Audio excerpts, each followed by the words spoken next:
Halo teman-teman, perkenalkan nama saya Faris Satria Bulaskara dan perkenalkan teman-teman saya Raka Irsyam Pramudia, Gina Masteria, Arasya Aninggadira, dan Raisa Obita. Kali ini kami akan menjelaskan fakta unik arsitektur rumah Baduy.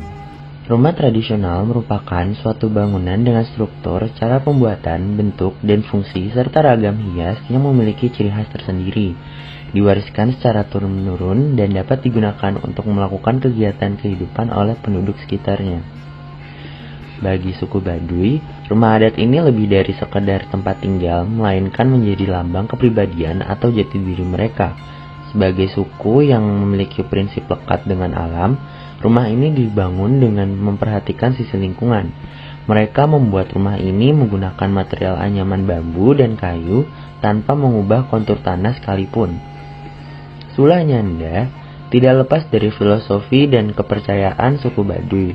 Hal ini ditujukan pada proses pembangunan yang hanya boleh menghadap dua arah, yaitu utara dan selatan. Prinsip ini dipercaya sebagai hal yang menyeratkan kebaikan dan keburukan. Tentunya, masih banyak hal yang unik yang dapat dibahas mengenai rumah adat ini. Yuk simak penjelasan berikut. Nah, yang pertama, itu jenis ruangannya. Nah, jenis ruangan pada rumah adat Baduy ini terbagi menjadi 4. Yang pertama itu ada soroso.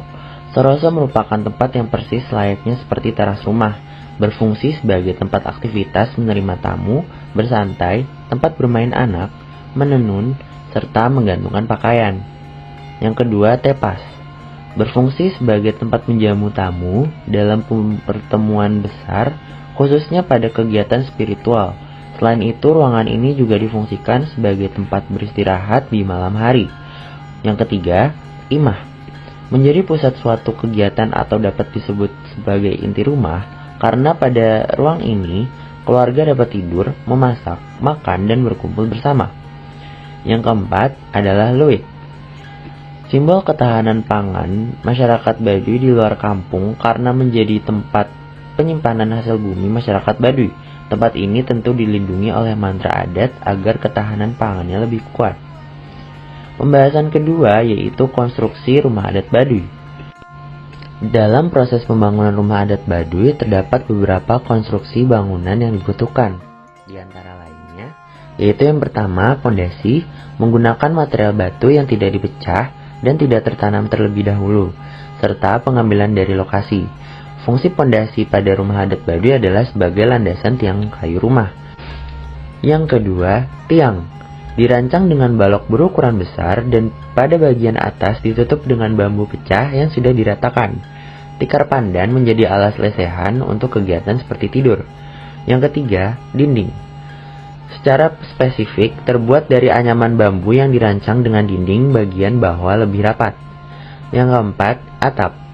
Terdapat penutup atap menggunakan anyaman dari daun nipah dan bagian lainnya dibuat dari hasil dikeringkannya ijuk dan bilah bambu.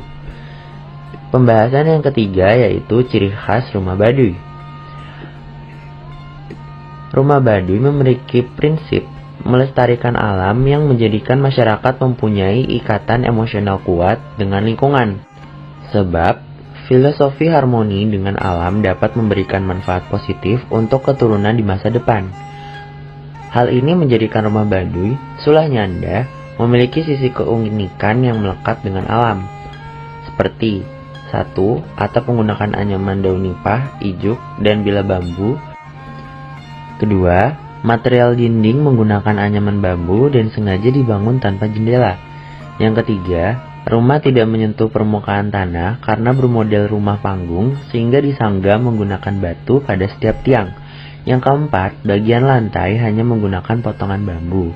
Yang kelima, bahan baku rumah adat ini terbuat dari dominasi kayu alam. Setelah mengetahui lebih dalam mengenai Sula Nyanda yang merupakan rumah khas Baduy ini, dapat disimpulkan bahwa rumah adat ini lebih dari sekedar tempat tinggal, melainkan juga menjadi lambang kepribadian atau jati diri mereka. Rumah Baduy memiliki prinsip untuk melestarikan alam dan menjadikan masyarakatnya mempunyai ikatan emosional kuat dengan lingkungan. Keutamaan yang ingin didapat dari bangunan rumah ini adalah fungsi perlindungan dan kenyamanan.